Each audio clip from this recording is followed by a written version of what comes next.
Hi folks, February 1st, 2021. About 50 years or so ago, I bought my first chainsaw. It was a home light.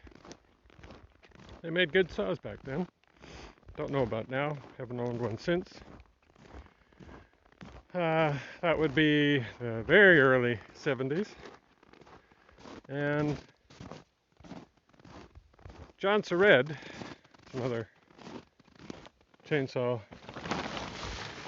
manufacturer, would have been regarded as the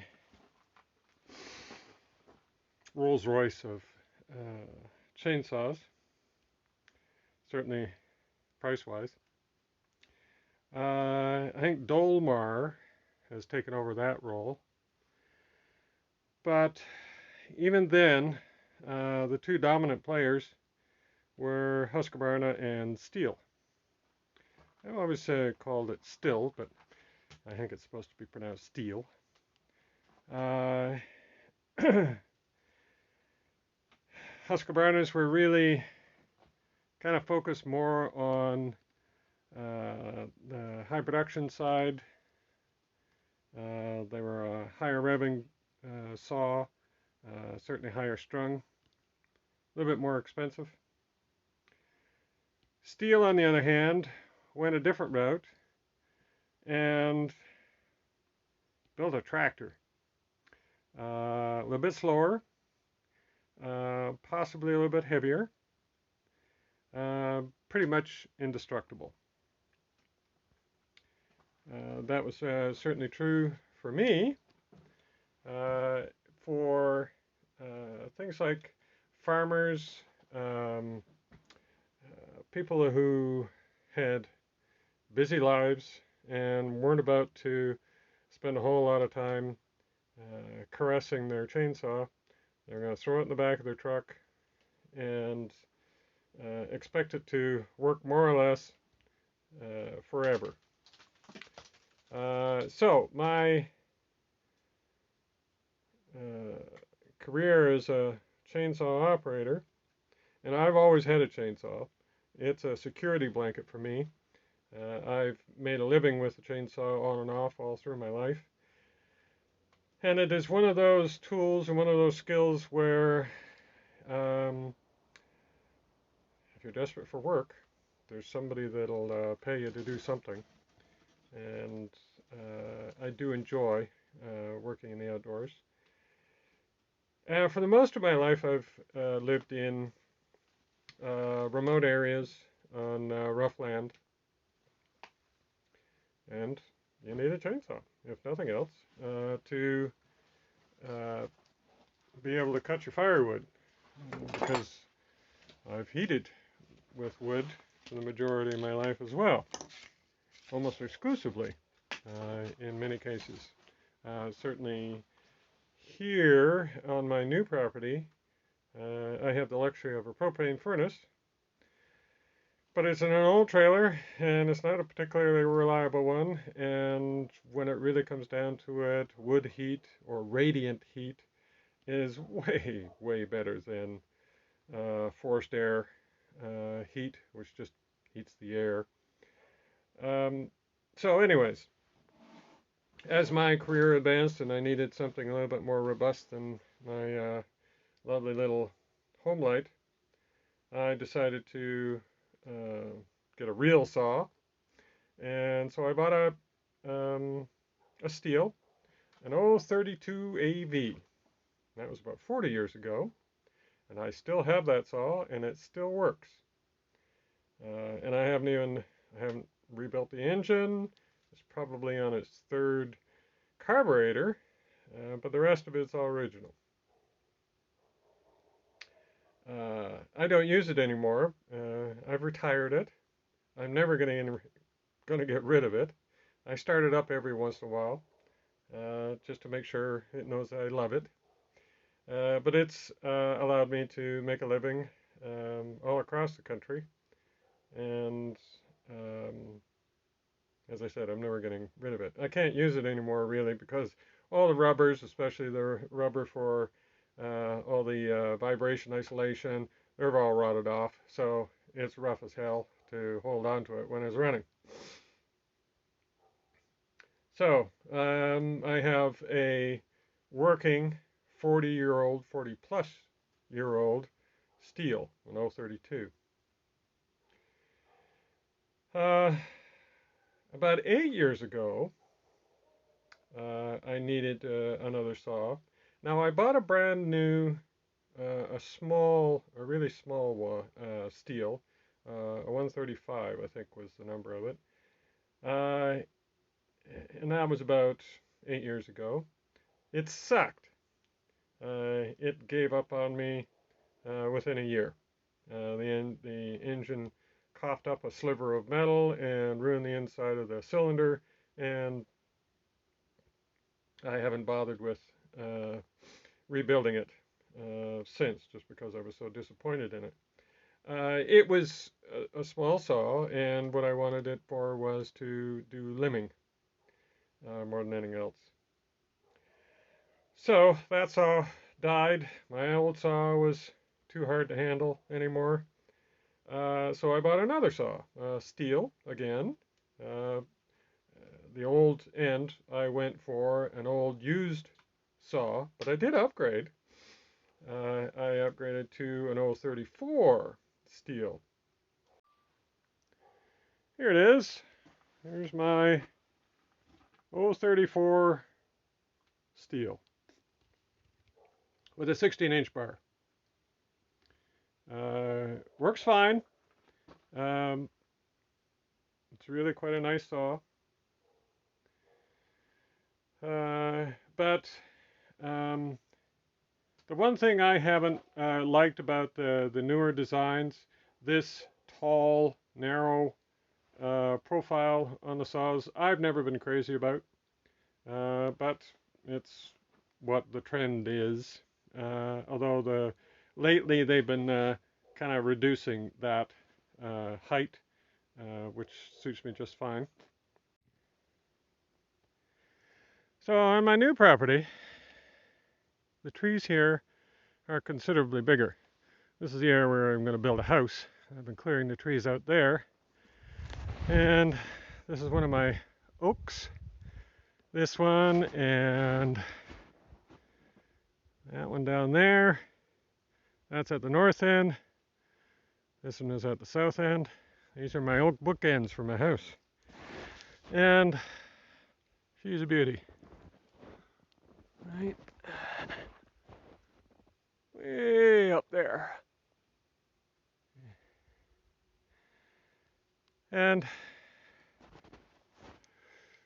so the plan was to get a 20-inch bar instead of a 16-inch bar. I can cut this down with a 16-inch bar, but it's a lot of work. But that 034 Steel is 20 years old.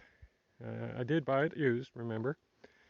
And putting a 20-inch bar on a 20-year-old saw was probably not a particularly good idea. So I figured it was a perfectly good excuse to buy a new saw. And I didn't want to spend a huge amount of money. It was going to be a second saw, not an exclusive use saw. So I thought I'd buy an inexpensive Chinese knockoff and see how they did. So let's see if I can see that. There's my new saw. And you can see the scale of my saw. That's 3 feet from end to end. That's a 20-inch bar. And there's that tree, so you can see it's a pretty damn good sized tree. And you can also see that I've already got it dirty. This is a Proyama PR500. And first impressions are I'm more than pleased with it.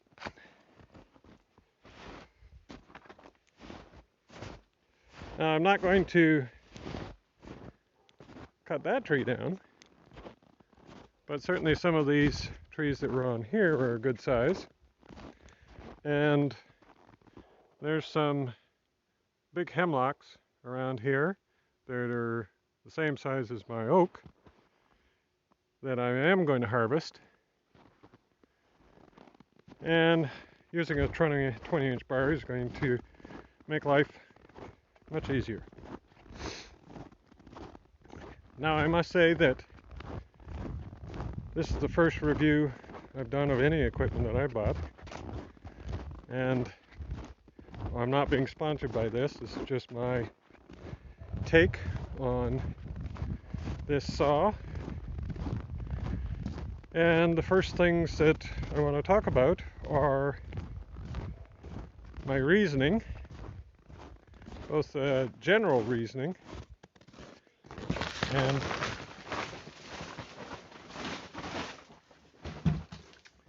my very particular reasons for buying this saw. Here we are, the old and the new.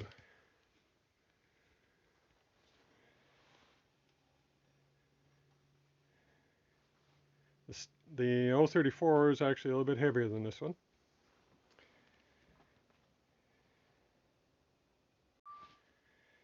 So, let's see. General reasoning for taking a risk on this saw. Plastic. Plastic. Plastic is plastic. There really isn't any sense in any manufacturer inventing some new fancy super cheap plastic when then they'd have to take responsibility for all the R&D work of coming up with that when excuse me, we've got lots of demonstrated common plastics that have worked really well. This one, as I said, is a 20-year-old saw, and I did bang on it and break it a little bit there, but that's it. And that was a few years ago. My 032, which is 40 years old, has all the original plastic and none of it's broken. So the plastic parts on this thing are going to be fairly common and aren't going to really cause me any more trouble than any other saw. Now the mechanical side is a little bit trickier. They can go with cheaper components, but only within reason. I mean, it's an internal combustion engine, and if you go too cheap, it's not going to work. It's just going to blow up on you. So there's no point in actually making it. The shaving off little bits of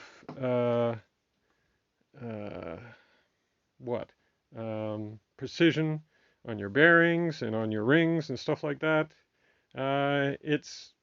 you're limited as far as how cheap you could possibly go. If you're building millions of these things, then just buy off-the-shelf, common sized bearings and cylinders and things like that.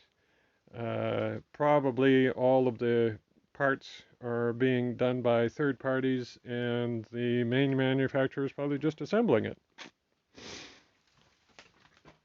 So the engine is going to work reasonably well. I get a close-up of that label. There. All right. So just from a general perspective, I can expect it to last a reasonable amount of time. This is even without all the extra parts that I got. This is a third of the price of an equivalent name brand saw. So I can expect it to, at the minimum, last a third of the length of the time. So if this thing here has lasted more than 20 years, I can expect that to last at least 5 or 6 years with the same amount of use. Now I'm not going to use it as much because now I have two saws. And really, in my case, I bought this as a felling saw, and then I was going to use this one with the shorter bar as my limbing saw. Mind you, this saw is lighter, and the package that I got, and I will look at all the bits and pieces in a minute, came with a 16-inch bar. So what I'm thinking I might do is actually just buy another one of these, exactly the same thing, since it is a little bit lighter than my 034. Put a 16-inch bar on it and use it as a limbing saw, and this one as a felling saw, and then my old one I can retire and use as a backup. Or if somebody else is here and I need to have somebody else on a saw, then I have plenty of saws around for everybody to work with. Maybe. We'll see. I think I want to spend a few more hours running this thing, seeing how it works, and if it does okay, I may get another one. The other reason why I could take a risk on this is I'm not in production anymore. This isn't a production saw. You couldn't realistically expect this saw to hold up for 10 hours a day doing super hard work. It's just not built that way, which is fine. But for me, the next year, from now until I really get going with my house build, I'm going to be cutting down a few trees. There's some that are in the way, and then others that I am going to harvest because I'll be milling them up for the house. But beyond the next year or two, I'm just not going to be cutting down that many trees. And really, it's going to be whatever dead trees show up on the property over the next few years. That'll be for firewood, or maybe the odd tree for milling. But it's just not going to be that much. If I, in a typical year, I think, if I cut down 10 trees on my property over a year, that'll be about it. So this saw isn't really going to get all that much work. So I think it's well worth the risk. Now, I do want to kind of look in more detail at what I call my recommendations. Now, these are recommendations for the manufacturer to look at maybe different options for things that I found that maybe are less than ideal. But there are also things that I think would allow you to better assess whether this is a saw worth purchasing for yourself. So here's some recommendations. I guess better clean that off.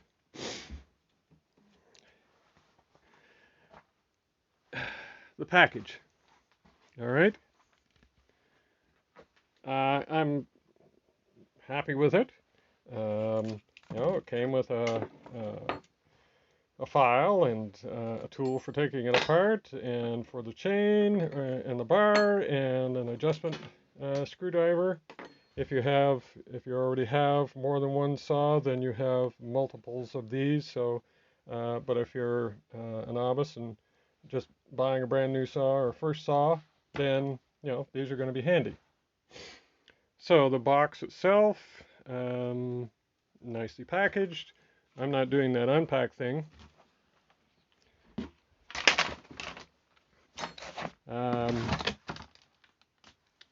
One of these chainsaw covers, some people use them.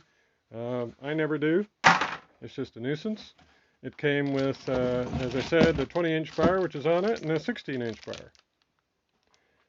And it's, it's a fine bar.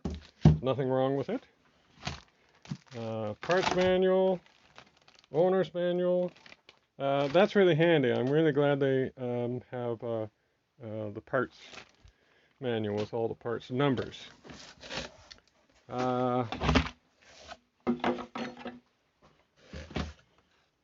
Chains, so a 16-inch chain and a 20-inch chain. Typical chains, there's nothing to complain about there. But downsides, or not just things that aren't necessary. All right. Now, I like the fact that they included headphones or earmuffs. They're too damn small. They might be good for children or for a small woman, but for an adult male, and I don't think my head's any particularly larger than anybody else's, they're too small. All right. More importantly, though, these are. Can I see if I can see them? The inside here, that's way too small. So what happens is this presses flat on your ear, and it's not going to take too long before your ears are hurting. This is supposed to be for gas and chain oil, maybe for mixing, I don't know. And it's completely worthless. I wouldn't bother with that. Something even worse is one of these fabric bags. You're supposed to be able to stick your saw in there, and I don't know anybody in their right minds would bother with something like that. And the other thing, this is actually not bad. I mean, it fits for, protecting your face from wood chips flying at you. It's just a big piece of plastic. However, it's misleading. The far more danger is something falling and bonking on the head, and this isn't going to help you one bit. And you can't put a helmet on over this. Well, maybe you can, but I don't think anybody would. So that's not really ideal. What I would recommend is, instead of those extraneous pieces that are really no good, then I would, excuse me, I would get rid of those and put in a proper helmet with a screen and an attached set of proper earmuffs that go around your ear, so you're not squeezing your ear till it's bloodless. All right, let's go on to the saw itself. As I said, the plastic is fine. I kind of like the little bulb for charging the gas bulb for charging it. You'll probably be familiar with that with lawnmowers and stuff like that. I like that. This little button here, I expect that's probably the first thing. It's the choke. It's kind of, yeah, I expect that to break before anything else. No real complaint. The chain oil reservoir is a good size, but the gas tank definitely should be bigger. More importantly, though, these fill holes, same with the oil one, they've got to be bigger. That's simply not big enough. I would definitely work on that. So the next thing is saws come with chain brakes. If the the saw bucks on you and comes back towards you, there's this handle, and I'm showing you on the steel. There's this handle, and it's just a bump pad uh, that will trigger a brake. And hell, even my old 32 had this bump handle on it. It didn't have a brake on it, but it had this, and that was actually effective to a certain extent. Not entirely, but whatever. On the uh, Proyama, the chain brake is part of the frame uh, that holds the saw onto the machine. Um, and it's just this band that wraps around the clutch here when it's triggered. The downside to that is it adds more complexity, more nooks and crannies for um, sawdust and oil to cake up inside it, and let's see if you can see that, it actually, certainly in the wintertime, and it's definitely cold here right now, the sawdust and oil cakes up on the brake, and it's going to be less effective. I think it'll still work. And I mean, it does work, but I don't think it's as effective. But it's just accumulating dirt. Whereas on the steel, there's nothing to it. It's just a plate that holds the bar onto the machine, and the brake is integral to the body of the machine. Now that leads me to the clutch.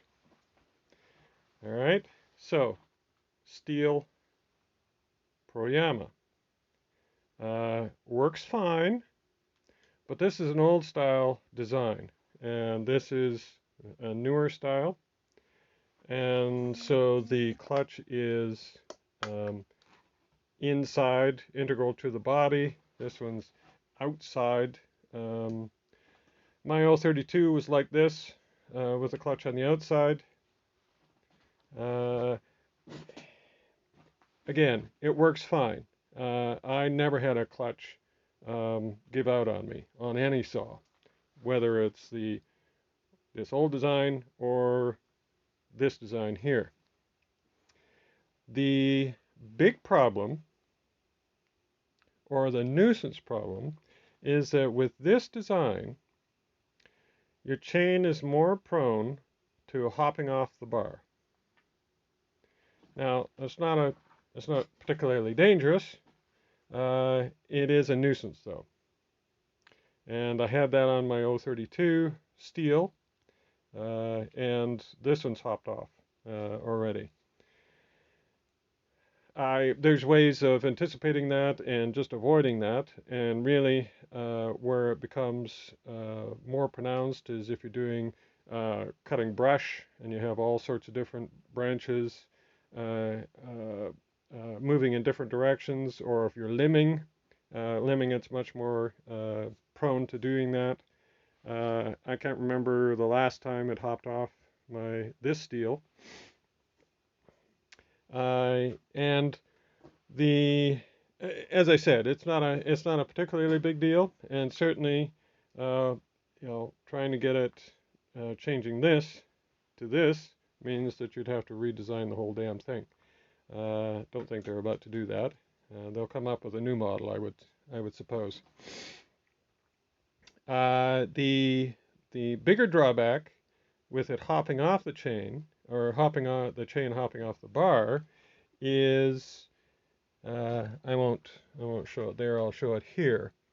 If the chain hops off, and it's just loose, but is bound up into a branch or something like that, so it doesn't actually spin loose or hop loose on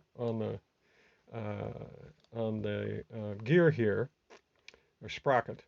The sprocket is going to be spinning, and it can beat up on the feet, the back side of the feet of your chains, right? These parts here, and peen it over. And then what happens is, and it won't fit inside the slot on the bar. So you have to take the thing off, chain off, and then the teeth that have been peened over, you have to file flat again so it'll fit in there.